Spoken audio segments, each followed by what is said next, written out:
Dot skates or full mouse skates? Which one is better?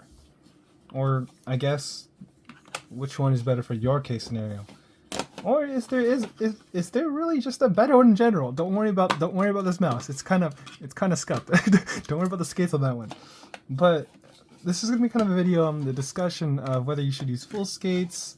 There's also like half skates too. Like for the B-Sticks Mini, it comes with corner skates, and those are like half dot skates, half full skates. So what are the benefits of using either or, and what should you use? Well, for me, there's a few factors to consider. One is your mouse pad, right? I think dot skates are much more viable for people who use hard pads simply because it's if you push down on it, you won't bottom out the surface at all. If ever, I don't know if you could or even. But on soft pads, that's more of a probability. It depends on how fluffy, softy or squishy your mouse pad is. Some of the mouse pads are like more sturdy or rough, so it's hard to do it. But there are some that happen just so naturally, and so dot skates are more of a problem there. You can just put more dots, but that is a consideration. Another consideration, and something I've kind of learned just by watching videos, specifically Mel and FPS, is he talks about how mouse skates are just inherently imbalanced. And what that means is you can see on my Pulsar X280 skates, these are the TG exclusive exact skates, but you can see how they're technically not the same size and therefore and different locations, and they have different surface areas. So what that means is this friction overall from the bottom and top, it's not equal. Let's say it's not too obvious. Actually, I guess this one's probably more friction. You would think the top one has more friction. So when you're pushing against this completely horizontal, there might be more friction up top, and so thus an unbalanced skate, So that is a concern on almost all mice. Like the same thing with even the Skyrox V8, right? It's not necessarily a huge difference, but it is something you could consider. So like the bottom skates have more surface area, and so that means there'll be less on the top one. So maybe you could use that to your advantage. Maybe you actually want more friction on the bottom one or top. Maybe you could. But for a lot of people with their mice, it's not really in their control, unless you want to use dot skates. So that's another consideration. I would think. I think that's it. Really, this probably affects more on depending on the skate you use. I would imagine. You know what I mean? I think it depends on. I think it depends on the skate and whatnot, because obviously, basically, the more surface area, some skates are like have more impact when it has more surface area. Like perfect example is these TG exclusives plastics dot skates, and then the TG exclusives exact skates. They're both the same material, but when you use them on soft pads, there's a huge difference in performance because the exact skates have so much more surface area that it slows it down by like a lot. And so with the dot skates, they're at least balanced, but when you have skates like these, they are going to be different in terms of how much force it takes for the top to move versus the bottom to move. So that is something that's worth considering, I would think. Honestly, I don't think it's anything that much to consider. Like, if you're just playing, you're playing, but like if that's something that would bother you, I would consider that. But yeah, that's the problem though, is I don't know how I'd feel about that problem, because there's also the benefit of having full skates, and therefore when you move your mouse, it has more stability and everything, right? For example, these dot skates technically have a spot in the back where I can do this because the bottom is not fully covered. Same thing with the top one. It's unlikely to happen with the setup I have now, but you get the point. And with mice that have full skates, I don't think that can happen. I don't think that can happen. I guess, I don't know. I really don't think you can do that, really, because, yeah, as it basically has more, more surface area, more sturdy it is, essentially. So if you have a mouse that's really hard to stabilize, I guess, then that might also be an issue. For my B-Sticks Mini, it's not, but I can imagine where for some mice it might be hard to stabilize. So like example for this one, I think the back falls a little easier. I'm not sure. No, actually, it's pretty good. But there is some mice where it's harder to stabilize, and so that might be a consideration as well. I just think for most mice it should be okay. But also considering not just the stabilization, keep in mind also that it covers more of the around the edges. So for example, one thing I like to do when I move my mice when I play is I often lift up my mouse, right? And do when I do that. But I don't do it just like this. I do it like this. I lift up my mice at an angle because it like kind of scrapes over. I don't mean to do it. I think it's by just by instinct, or because I think it uses less effort to my mouse. So like I'll be like this. Like that is me genuinely like trying to move my mouse back. I'm not like forcing it. This is how I would move my mouse back. Is I would do this, and then my mouse would like kind of lift up a little bit to reduce it, but not I wouldn't do this. I would do like this. And so with bigger skates, that's less of an issue because it more likely will touch the edge and then the skates. But what I've noticed is on dots, it's more likely to touch the skate, the side of the mouse because you have less surface area to cover all the corners. So like with my B-Stex, you can kind of hear that I'm hitting the plastic. So I guess that is also something to consider too. Versus like on this one, it sounds rough, but that's also because considering these are rough skates and it's still not immune to the problem, just that it's more likely to happen on dot skates.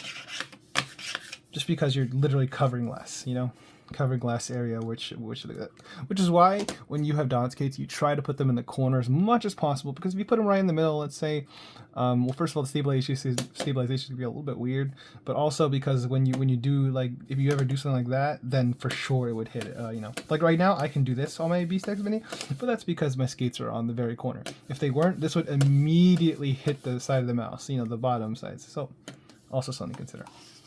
So I guess, speaking on the topic of surface area, what also matters a little bit is control. More surface area means more friction. More friction is more control. So I guess if you're trying to use a speed control skate, it would obviously help to have less surface area. I think that's less of a importance than the skate material itself. I think the skate material affects that so much more, but I do think that is a factor, especially with control skates, because like I said, with the TJ exclusives, plastic dot skates and exact skates, they have different varying levels of friction, even though they're the same material. Just the fact that you get so much more is a huge difference. But that is in control skates. With speed skates, it's a little bit less of a problem, so I would wouldn't worry about that too much. But if you really wanted the fastest glide, then you naturally want the least amount of surface friction or surface area for your mice. So yeah, that too. A second thing to worry, not to worry about, but to note is on hard pans, using bigger skates is more likely of a chance you'll catch your mouse on like a piece of dust or hair, which makes for a more rougher experience. Because as you know, on hard pans, they easily really sound terrible, essentially, with any piece of dust or anything. But dot skates, that's a lot less likely to happen. So that's another thing. But another thing, I guess, is they have more durability. For example, these plastic dot skates, as well, I can use this all day long, these examples all day long, is these are taking so much less time to break in. This took so much time to break in. TJ exclusives were not lying when they said these have unmatched durability. I promise you, when I make my review, I have broken this in as hard as I possibly could, and it took like 30 times longer to break this in than this one. And even then, this is not broken in by any means. It's just fine. But like oh my god. So that is just the same thing with regular skates, but who knows, that might be a good thing, because that means it might last longer, you know what I mean? But then again, you always, when you buy skates, they usually come in maybe 1 or 2 pack of these for like the same price as like 40 dots, so is it really lasting longer? But yeah, that's gonna be kind of my opinion, kind of my discussion video on dots versus full skates. I forgot we don't look at this mouse, this doesn't exist. Whoop. But yeah, so what do you prefer? Because I'm guessing, is there any reason you prefer one or the other? Is there anything I haven't mentioned, or do you just kind of prefer one, let me know, because I'm genuinely curious to know. And well, like, yeah, because like, the perfectionist in me wants to have a mouse skate that like perfectly fits this, because it looks good, right? Like this is so satisfying versus dot skates. It just feels so much nicer. It just feels more satisfying than having dot skates. But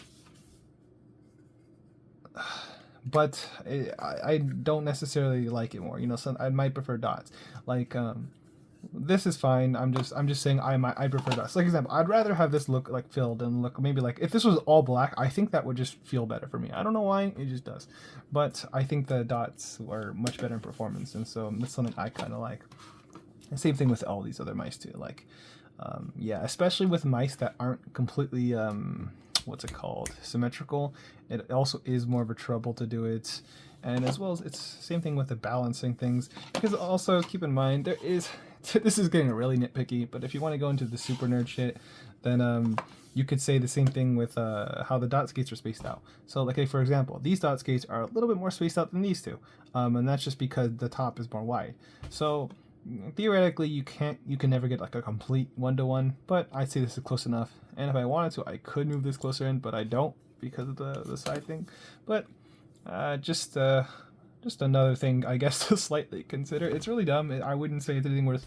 It's just by technicality you can never get a perfect unless the mouse is completely the same shape, you know what I mean, in every way. So it's not perfect, but I think this is about as good as it gets. But yeah, so I don't know. I guess a good time to bring up would be donut skates and like the corner skates, like the V6 Mini has, like that are just the corners. Donut skates provide such a strange experience because, like, think of it this way: like they're not a dot. They're like, well, they are like a dot but with a hole in the middle. So they have less surface area unless the dots the donuts are bigger. So maybe it makes up for it. But you know what I'm saying in general. If the donuts were the same size as the dots, they would have less surface area. But the rounded edges they had contact with are also in the middle. And so that's something you have to consider in terms of like when it hits your pad, the friction. It has this kind of both inner and outer like ring, and like that make that, you know, contact's bad. And why that's important is like if you've ever used any skates that have been really rough and don't have like these rounded edges, you know just how much they scratch on your pads. You will feel them, which is why it's kind of important for most dots to be somewhat 2D, 2.5D, or you know what I mean, have rounded edges. So yeah, that's another thing to consider. Same thing with donuts though. It's like you have twice of that. So how does that really affect that? I don't know, to be honest. That's just kind of, you know, interesting thoughts, I suppose. And I guess for the same thing with the corner skates, it's like those are like slightly bigger dots. Like maybe those corner skates are perfectly good for people who want dots, but it's too much of a problem on their soft pad where their mouse bottoms out a lot. So instead of using two dots because it feels weird, maybe you'd want to use the corner skates. I don't know, but most mice do not have the corner skates. Like I don't think there's any corner skates that do just the corners for the Pulsar X2A, but the Beast X does. So I guess this is something to consider. And yeah, I wonder if there's like any other, you know, that made me just realize, I wonder if there's like a specific shape you could get that's like just the corners, if that makes sense. Like let's say like half of this dot, but like straight around this corner. Does that make sense? I would genuinely be curious now. That would be really strange, but it has piqued my curiosity in terms of how that would perform. Because if you know, you would think it might be more surface areas, but like I said, if it's like a very small line, then you know it might be around the same surface area. But how would that affect it? Because they're all corners, all edges. You know what I mean? Yeah, that's just kind of me rambling about going on about possibilities and whatnot. Kind of dumb, kind of not that important. You know what I mean? If you want to get better at video games, play the game. Don't worry about your mouse gauge as much as this. But I mean, I'm a nerd. I find this kind of stuff interesting and fun. I like experimenting, so that's why I do it. So if you have your opinions and thoughts, I would be happy to hear them down below. If you disagree with me, shut up. No, I'm kidding. But if you want to leave any comments, have discussion like that, I do appreciate that. And I think I'll leave my little discussion up there. So if you liked it, if you like more discussion, if you want to see reviews, I would appreciate the like and sub, but that's totally up to you. And if you have any questions in the comments down below, or your opinion, I would love to hear them down in the comments. So that's going to be the end of my, I almost said review, discussion of small dot skates versus large full skates. And I guess I'll leave it at that. So, thank you for sticking around and watching. I hope you enjoyed the discussion, and I'll see you later. Peace.